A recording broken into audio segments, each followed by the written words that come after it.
Warning, the following episode contains discussions about violent crimes, disturbing events, and explicit details that may be unsettling for some listeners.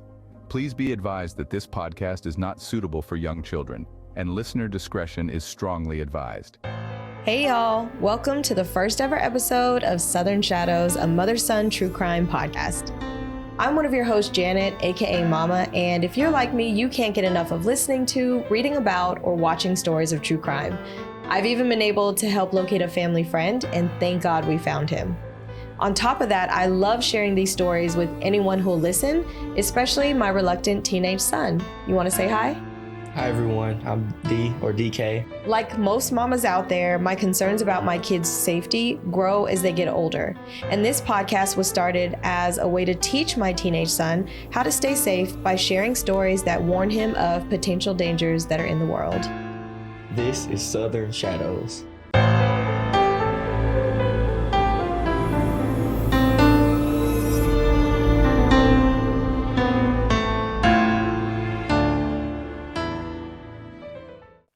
So as your mom, do you know about some of the concerns that I have for you and your brothers, like some of the things that keep me up at night? Yeah, not really. Toxic relationships. What do you mean toxic relationships? Well, if you meet someone that, you think you're so in love with, but they start to change like how you look, how you think, how you feel, it's toxic because, it's not you. So you're just changing your whole personality. Like, what are some of your red flags when you're talking to girls? I'm really into sports right now. And of course, as my mom.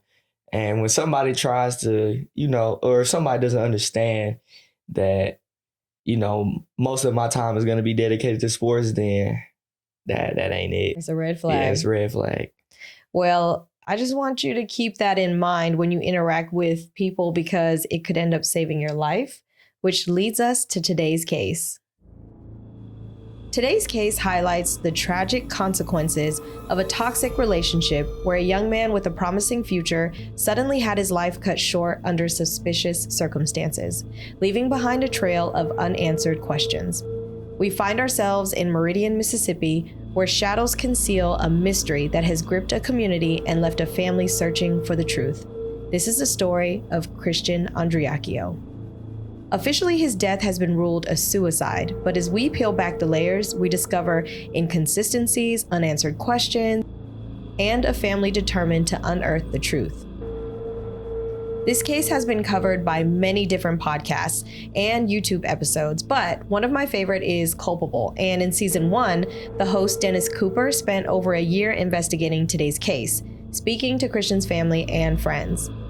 One of the things that they mention is that he had dreams of working on a tugboat from an early age, and at 18, he was on a fast track of probably becoming the youngest tugboat captain ever. Christian Shane Andreacchio was born on November 4th, 1992 in Meridian, Mississippi, a town with a population today of about 35,000 located in the East Central Hills region of Mississippi in Lauderdale County. It's about 202 miles from New Orleans, Louisiana, and about 83 miles from Jackson, the capital. Christian was known for his vibrant personality, infectious smile, and an unwavering passion for life. He was described by family and friends as fun-loving, ambitious, and devoted, and he shared a close bond with his siblings, Josh and Alexa. Ray, his mom, highlights his protective nature towards Alexa, acting as a second father, and with his brother Josh, they were virtually inseparable, even living and working together. Each year on his birthday, his parents host a gathering called the Wishing Night, where friends and family share stories about Christian, eat cake, and release Chinese lanterns with wishes into the night sky. Avery Smith, Christian's former girlfriend, attends these parties regularly. They dated throughout high school and for many years after that. Despite their breakup, both families remained close. Paul, Avery's dad, describes Christian as someone who brightened the room, and Avery even adds that he had a remarkable ability to lift your spirits and make people smile even in difficult times. One of his close friends, Taylor Dial, who considered him like a brother, described him as the ultimate life of the party type, adored by everyone. Their bond was so strong that Christian's dad served as the best man in Taylor's wedding, taking Christian's would-be place. After his breakup with Avery, he began dating Whitley Goodman in 2013, and his carefree nature changed. It was during this time that he also made a new friend, Dylan Swearingen, spending most of his time with them when he wasn't working on the tugboat. Taylor notes that Christian's relationship with Whitley led them in different directions, as she was a little bit wilder than their usual crowd. Taylor also wasn't a fan of Dylan's because of his struggles with substance abuse, describing him as sketchy and shady. Something to note is that both Dylan and Whitley were present in Christian's apartment on the day of his death. So they did it, right? Like, it's easy. Well, before we dive into the mystery surrounding Christian's death, I think that it's important to talk about his relationship with Whitley first. She lied to Christian about her age. When they met, she was 16, but she told him that she was 18. Before they moved into the apartment together, they spent a short time living at the Andreacchio's home. At first, Ray and Todd welcomed Whitley and tried to be supportive of the relationship, but she would soon overstay her welcome. In season 2 of the podcast Without Warning, hosted by private investigator Sheila Wysocki, Ray, who also happens to be a mental health expert, shares her concerns about Whitley. Initially sympathetic to Whitley, who claimed that she had a rough childhood, Ray and Todd felt a responsibility to help her. Whitley presented herself as sweet in the beginning, but red flags started to fly very early on. It seems, though, that Christian was unbothered by her behavior and would just say, "It's not like we're getting married." Ray, however, kept picking up on those red flags, and as Whitley became more comfortable around the Andreacchios, she started displaying very concerning behavior. Ray noticed that she was manipulative and started to show a dislike for Christian's sister, Alexa. Whitley would do things like call Christian and tell him lies about seeing Alexa smoking cigarettes. Mind you, she was only 13 or 14 at the time. She would claim that she was riding around with boys, and when Christian called his mom to check, Ray would tell him, "No, she's in her room." But that's not even the worst of it. The most shocking incident that Ray shares is a time when Whitley walked into her room carrying a picture that she took from somewhere else in the house. This was a picture of Christian and Avery, remember his ex-girlfriend. She takes the picture to Ray and tells her, "Christian and I were shooting the guns, and this is what I think of this picture." When Ray looked at it, the picture had clearly been shot at. Not only did she steal the picture, shoot at it, but then she brought it back to brag to Ray. So she just started shooting at a picture of his ex-girlfriend? Exactly. But then brought it back to the mom, like, "Look what I did." Yeah. In her 14-episode season, Sheila also interviewed people who went to school with Whitley, and a lot of the stories showed her to be a bully to other girls.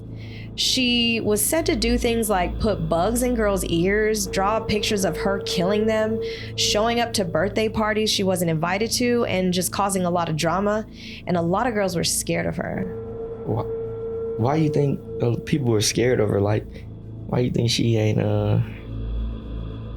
get beat up yet? I don't know. I guess she just had the loudest bark, I guess, and nobody Probably challenged her. Mess with people she knew. Couldn't mess with her, I guess, probably. That's what bullies do. When things started to get worse for Whitley, constantly breaking rules and pushing boundaries, the Andreacchios eventually decided that she couldn't live there anymore. Christian, who wanted to take a stance with his girlfriend, decided that he was also going to leave. This becomes something that his mom, Ray, still wishes she would have handled differently. When they leave his parents' home, Christian and Whitley move in with his brother Josh. He talks about how strained their relationship was because Christian wanted to go out and hang out with other friends, but Whitley never did. But whenever he was gone on his 30-day hitches on the tugboat, she would constantly come in and out of the apartment. There was even a time when Christian called Josh and told him to give her a drug test. If she failed, he wanted Josh to kick her out. Of course, she refused to take it, but she would admit that she was doing drugs. Josh told her to pack up her things, but Whitley would call Christian and beg him to stay, telling him that she'd change.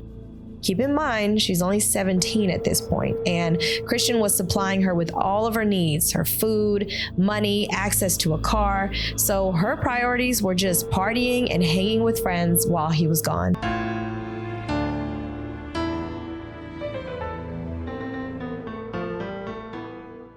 So, like, what actually happened on the day he died?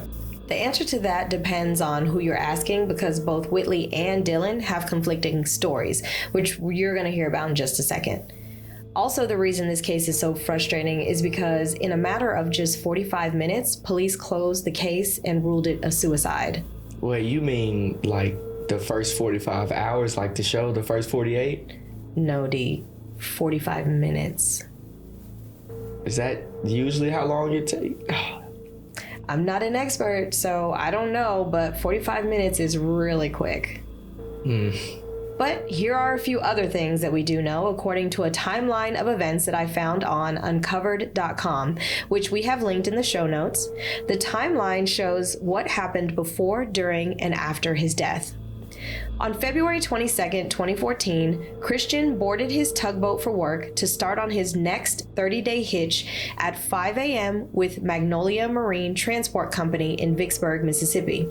This is about a 2-hour drive from Meridian, where he lived. Keep in mind that his brother was also gone on a 30-day hitch that started on February 7th.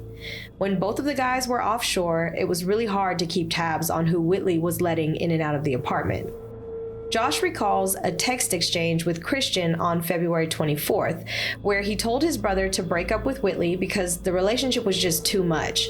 He says that Christian agreed that he wanted to leave Whitley and even talked about moving to Jackson to start fresh. They've been having lots of conversations with each other. The last one was through text from the 25th through the 26th. On February 25th, just 3 days into his 30-day hitch, Christian asked his captain to leave the tugboat. Wait, why would he ask to leave? The reason behind Christian's decision to leave differs depending on who you ask, but ultimately he went to his captain, making up an excuse that his dad was kicking his mom and sister out of their house and he needed to go let them into his apartment. Going back to that episode of Culpable, Dennis Cooper was able to interview Christian's co-worker, Cheryl Stanley, who he affectionately referred to as Tugboat Mama. She met Christian when he first started dating Avery and says that when he started dating Whitley, it all went downhill from there. Cheryl was on the boat with him the night that he wanted to leave and remembers that he kept getting phone call after phone call after phone call from Dylan, his friend, about how Whitley was riding around in his car with other guys. She would not answer any of Christian's calls, which, by the way, he called 5 times, according to the report put out by the Mississippi Bureau of Investigation. But Dylan kept calling him to give him updates about what she was doing or her whereabouts. Can you imagine how that must have felt? I would have been, I just, to be honest, I really can't imagine how he feels because I know I would have been angry. Yeah, definitely.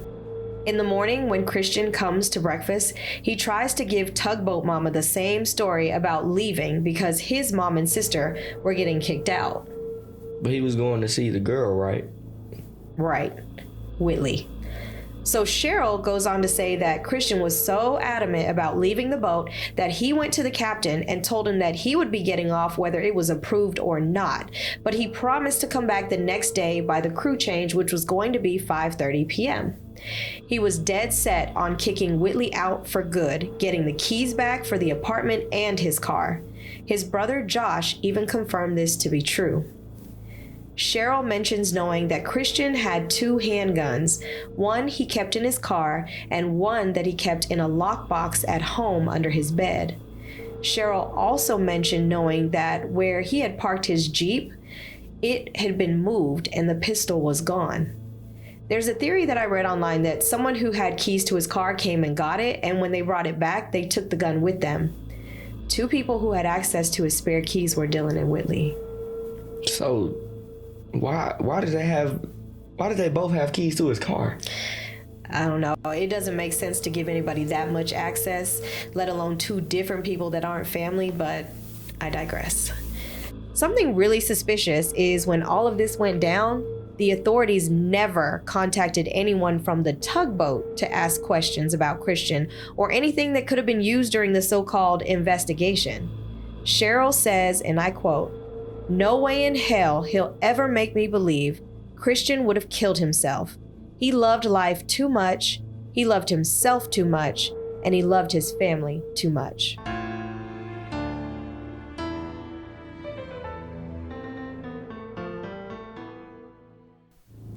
A little after midnight on February 26th, the boat had to dock at the closest port, which was in St. Rose, Louisiana. This is about 4 hours from Meridian. At 1:37 a.m., Christian called Dylan's swear engine for a ride, and he planned to pick him up between 7:45 a.m. and 8 a.m. Christian's phone records show that he placed 3 calls to Dylan between 1:37 a.m. and 8 a.m. At 7:15 a.m., Christian tried to call Whitley again, but she still didn't answer. Did you know that cell phone companies can ping your location based on where you send texts and make calls? No, I knew they could see like what time you sent them, but like I didn't know they could see where you are. So investigators can not only see who he made calls to, but they can also track his last known locations based on where his cell phone pinged. This is why we know his whereabouts that morning. At 7:43 a.m., Christian makes a call to his mom. She said that it was a short call, but he never mentioned that he got off the boat. It appears that Dylan finally made it to Christian at 8 a.m. at a port near New Orleans to pick Christian up. In a statement that Dylan gave to the Meridian police, they stopped for gas and snacks before they started back home. He adds to the police reports that they talked about the issues that he and Whitley were having on the drive back. They arrive at the apartment in Meridian at about 11:30 a.m. Whitley apparently tells him she spent the night at another man's house named Matt Miller and that they had been taking Xanax. According to Dylan's report, they spent some time at the apartment watching a movie, and Dylan offered to go and pick up food.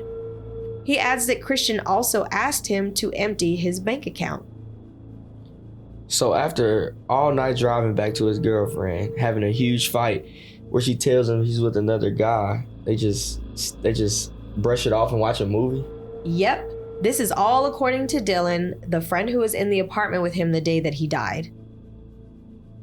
So at 12:30 p.m., Dylan visits the bank to withdraw all of the money from Christian's account. In his police report, he said that Christian told him to do it.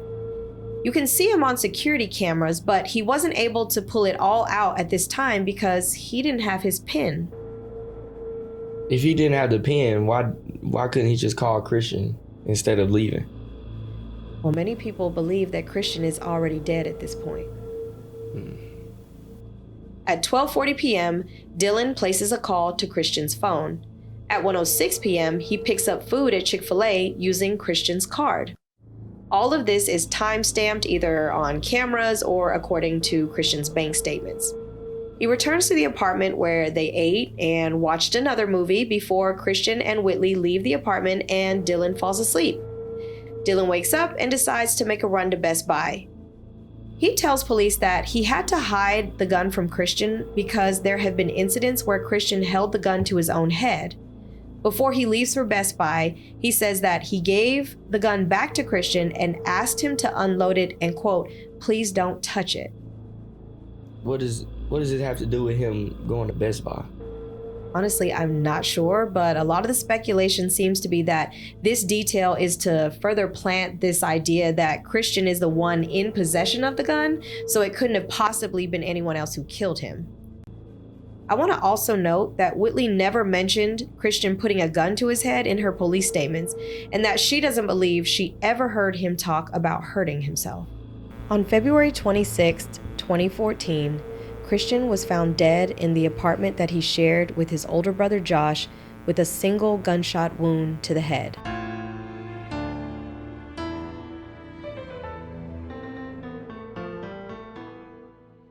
When Dylan gets back to the apartment, this is what was in the police report. Can you read it? As I walked in, I noticed he wasn't on the couch, and I walked around the apartment calling him and got no answer. I walked up the stairs and noticed the bathroom light was on, so I figured he was taking a shower. I knocked and said, "Are you all right?" Still no answer. So I walked downstairs and walked into a room that Whitley was sleeping in. I told her he didn't answer me and that we need to check on him. She went back to sleep and I walked back upstairs and knocked once more. I asked aloud again, "Christian, are you okay?" He didn't reply, so I opened the door and I saw Christian laying face down across the tub with blood in it. I yelled, "Whitley, Christian is dead. We have to call 911. And she screamed and ran upstairs and began holding him. Then called 911 and directed them to the apartment, and the police arrived. They took control of the scene and asked us to sit in the living room. Here was Whitley's statement about this incident. I laid down with my dog in our bedroom. Dylan, the guy who picked him up from work, woke me up.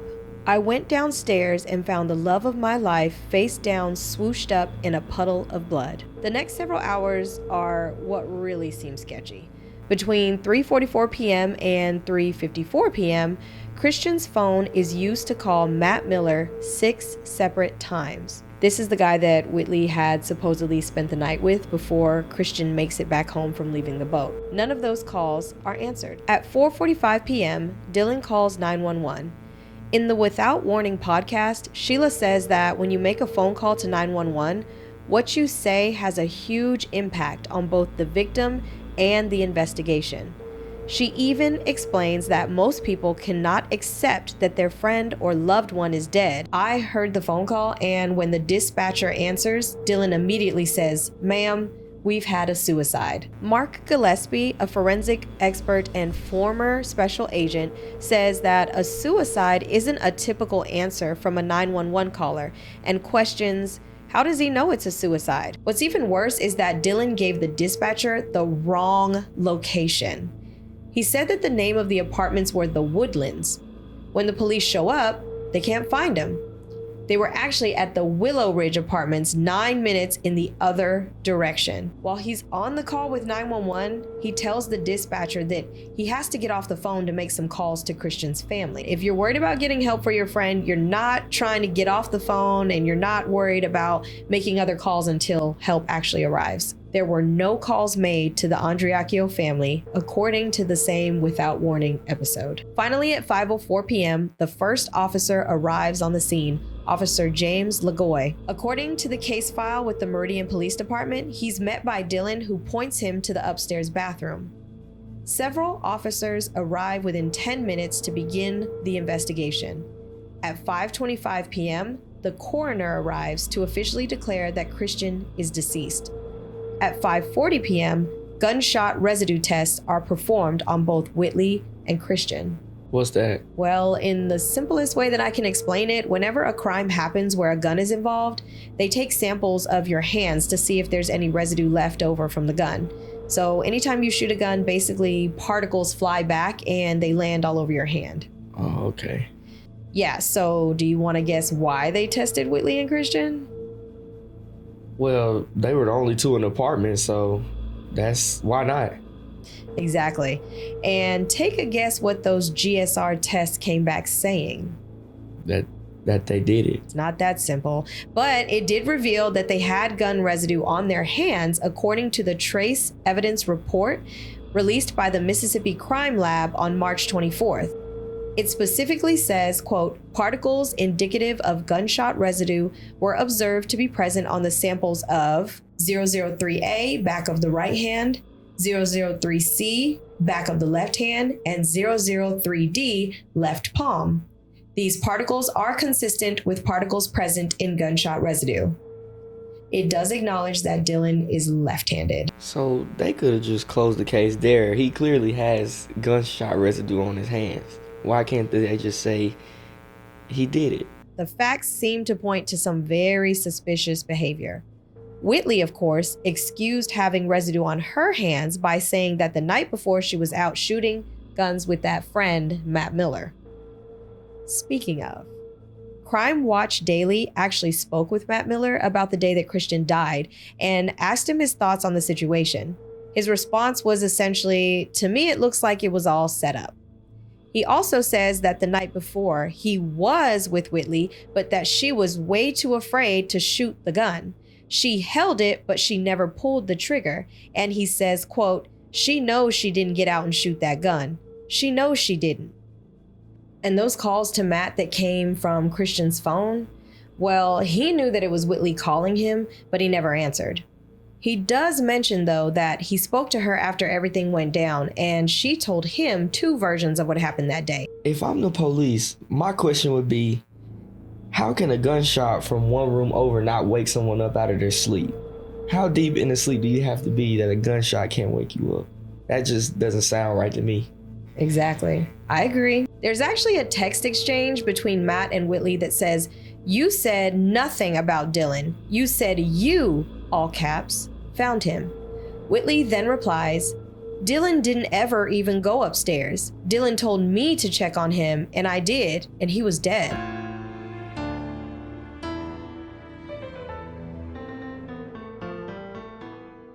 As we dug deeper into the case, there were a lot of discrepancies in the initial investigation. There were questions about the timeline, the lack of forensic evidence, and the completeness of the police report. But again, the whole thing took a whopping 45 minutes to close and be officially ruled a suicide. Due to the lack of collaboration with the Meridian Police Department, Christian's family hired private investigators, hoping to find out the truth. The key thing to note is that there was additional evidence that should have been taken, like a bloody shirt that was shoved behind the toilet and a knife with blood on it. The Andreacchios turned this evidence in, but nothing ever came of it.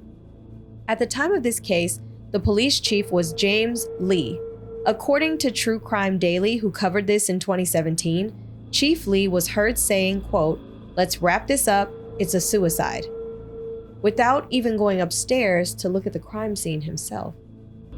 Wait, I was just about to say, the first group of investigators couldn't find the bloody shirt behind the toilet themselves? Exactly, because the chief of police never went upstairs, allegedly. The show 48 Hours with Peter Van Zandt reported this story and talked about how the Andreacchio family hired their own team of investigators, and that team would eventually confirm what the family always knew. This was in fact murder, not suicide. Do you know what a forensic expert is? No, I think I heard it. No, I don't know what it is. Okay, so these are experts who study crime scenes. They are especially trained to examine the bodies of people who died suddenly, unexpectedly, or violently. Forensic pathologist Dr. Jonathan Arden reported that he believed that the position in which Christian's body was found and the fact that there was little blood spatter does not make sense as a suicide. He believed that Christian's body was moved after he was killed and says it's a staged scene. 3 years after Christian's suspicious suicide, things started to seem like they were looking up, with the appointment of a new police chief, Benny DeBose, and a new detective who was assigned to look at the evidence that the family had gathered. DeBose even says that, quote, "The rule of thumb is you treat any crime scene as a homicide until you can prove otherwise." After a thorough investigation, he also concluded that it was a homicide. He even got warrants signed by Judge R. Jones for the arrest of Whitley and Dylan. However, they were never arrested. I thought warrants meant that it had to be done, like it was a priority. Why, how are they never arrested? I don't know, but you're right. If, for example, they were out driving and they got a speeding ticket or something, it would flag their license saying, hey, this person needs to be arrested right now. But for some reason, they were never arrested. To be honest, it sounds like there's some more minds behind this suicide. I don't know. Right, which is exactly what the family is arguing. Since 2014, the Andreacchios have been constantly battling for justice for their son, Christian. In 2017, the Attorney General's office finally stepped in and took over the investigation. Reportedly, the case was presented to a grand jury, but they refused to charge both Whitley and Dylan with Christian's death. In an episode of 48 Hours that aired on September 4th, 2021, new developments in the investigation were brought to light, including the fact that a key investigative report was not presented to the grand jury in 2017. In that report, an investigator for the Meridian Police Department wrote that Christian's death should be investigated as a homicide, according to CBSNews.com. Still, No charges have been brought against the 2 people who were in the apartment with Christian the day he died. As of December 2022, Whitley is still considered innocent until proven guilty and is living in Key West, Florida. She has since changed her appearance and struggles to hold a job. As for Dylan, it seems that he's still around Meridian, living a low-key lifestyle. There is currently a total of $100,000 being offered as a reward gathered by the Culpable podcast, which is dedicated to Christian's case. The reward includes $50,000 for anyone who could bring forth new information which would lead to an arrest, and an additional $50,000 reward if the information leads to a conviction in Christian's case. We may never know for sure what really happened to Christian Andreacchio, but we hope that this discussion has shed some light on this case and the shadows of doubt that surround it. If you have any information about the death of Christian Andreacchio, please contact the family through their Facebook page, Justice for Christian, and on X, Justice for Christian. So that's the story of Christian Andreacchio. What do you think? What are your thoughts? To be honest, like I said earlier, I think there's more minds behind this so-called or quote-unquote suicide. The police in this investigation, they're really fishy to me because, for one, how can you believe someone that says they're not woken up by a gunshot 2 rooms or a room over or upstairs, you know, and then also saying that they're still out walking even though they have a warrant for their arrest and they are still able to roam. The seriousness behind the warrant is a whole murder or someone dying, and they still, that's just crazy. And that wraps up our first episode of Southern Shadows. Don't forget to check back next week for our next episode. See you in the shadows.